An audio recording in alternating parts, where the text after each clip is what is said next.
Telangana Congress incharge Meenakshi Natarajan MP Mallu రవిని class పీకిందా? క్రమశిక్షణ committee చైర్మన్గా బాధ్యతలు స్వీకరించిన రోజునే మల్లి రవి చివాట్లు తిన్నారా?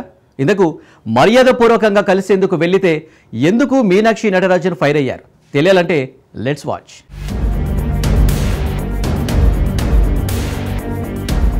ఏడాదిన్నర నిరీక్షణ తర్వాత పీసీసీ కార్యవర్గాన్ని పక్కన పెట్టి అనుబంధ కమిటీలను ప్రకటించింది కాంగ్రెస్ అధిష్టానం.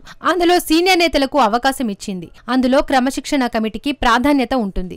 ఎవరైనా పార్టీలో ఉంటూ పార్టీ వ్యతిరేక కార్యకలాపాలకు పాల్పడితే, పరిధి దాటి పార్టీని డ్యామేజ్ చేస్తే చర్యలు తీసుకునేందుకు క్రమశిక్షణ కమిటీ చర్యలు తీసుకుంటుంది. నూతన క్రమశిక్షణ కమిటీ చైర్మన్ గా నాగర్ కర్నూల్ ఎంపీ మల్లు రవికి కాంగ్రెస్ హైకమాండ్ మంచి అవకాశం ఇచ్చింది.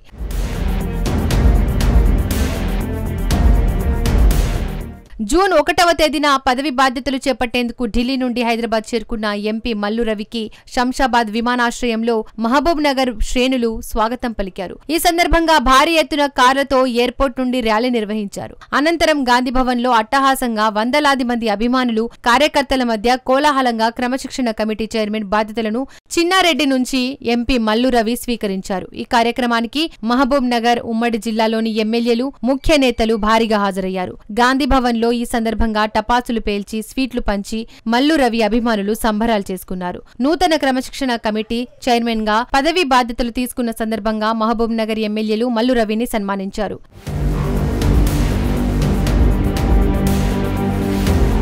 క్రమశిక్షణ కమిటీ చైర్మన్ బాధ్యతలు చేపట్టిన తర్వాత హైదర్గూడ ఎమ్మెల్యే క్వార్టర్స్ లో ఉన్న ఏఐసీసీ సెక్రటరీ, తెలంగాణ రాష్ట్ర వ్యవహారాల ఇన్ఛార్జ్ మీనాక్షి నటరాజన్ మర్యాదపూర్వకంగా కలిసేందుకు మల్లు రవి వెళ్లారు. అక్కడ మల్లు రవికి చేదు అనుభవం ఎదురైంది. క్రమశిక్షణ కమిటీ చైర్మన్ పదవి బాధ్యతలు స్వీకరించడానికి ఇంత హంగామా అవసరమా? ఎందుకు ఇంత హడావిడి చేశారని మీనాక్షి నటరాజన్ నిలదీయడంతో అవాక్కవడం మల్లు రవి వంతైంది. దీంతో కంగుతిన్న ఎంపీ మల్లు రవి సమాధానం ఇవ్వలేక ఇబ్బంది పట్టారట. అయితే క్రమశిక్షణ కమిటీ చైర్మన్ పదవికి పెద్దగా గుర్తింపు లేదని, తాను ఆ బాధ్యతలు తీసుకున్నాక ప్రాధాన్యత వస్తుందనే మెసేజ్ వెళ్లడం కోసం ఇలా హైప్ ఇవ్వాల్సి వచ్చిందని మల్లు రవి కవర్ చేసుకునే ప్రయత్నం చేశారట.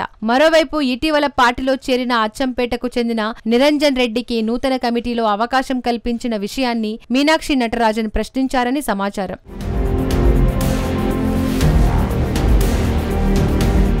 నిరంజన్ కు మద్దతుగా ఎందుకు లూబియింగ్ చేశారంటూ మల్లు రవిని నిలదీశారని తెలుస్తోంది. భవిష్యత్తులో నిరంజన్ వల్ల పార్టీకి ఇబ్బందులు తలెత్తితో ఎవరు బాధ్యత వహిస్తారని మీనాక్షి ప్రశ్నించారని సమాచారం. అంతేకాక నిరంజన్ రెడ్డి ఇటీవల పార్టీలో చేరగా ఏళ్లుగా పార్టీలో సేవలు అందించిన తమను కాదని, ఆయనకు పెద్దపీట వేయడం ఏంటని, ఆయనకు పదవి ఎలా కట్టబెడతారని ఆ జిల్లా కాంగ్రెస్ నాయకులు మీనాక్షి నటరాజన్ కు ఫిర్యాదు చేయడంతో ఆమె మల్లు రవిని ప్రశ్నించారట. దీంతో చేసేదేమీ లేక నిరంజన్ రెడ్డి వల్ల భవిష్యత్తులో ఎలాంటి ఇబ్బందులు రావని, దానికి తాను బాధ్యత వహిస్తానని మీనాక్షి నటరాజన్ కు మల్లు రవి వివరణ ఇచ్చుకున్నారని కాంగ్రెస్ వర్గాలు చెబుతున్నాయి. మొత్తం మీద క్రమశిక్షణ కమిటీ చైర్మన్ గా మిగిలిన వారిపై దృష్టి పెట్టేలోపు మల్లు రవిని క్రమశిక్షణతో మెలగాలని మీనాక్షి నటరాజన్ హెచ్చరించడం కొసమెరుపు. అంతర్గత ప్రజాస్వామ్యం ఎక్కువగా ఉండే కాంగ్రెస్ లో క్రమశిక్షణ అంటే ఎలా ఉంటుందో మల్లు రవి ఎపిసోడ్ చూసిన వారందరికీ అర్థమై ఉంటుంది. మీనాక్షి నటరాజన మజాకా అంటూ కాంగ్రెస్ నేతలంతా కామెంట్ చేస్తున్నారు.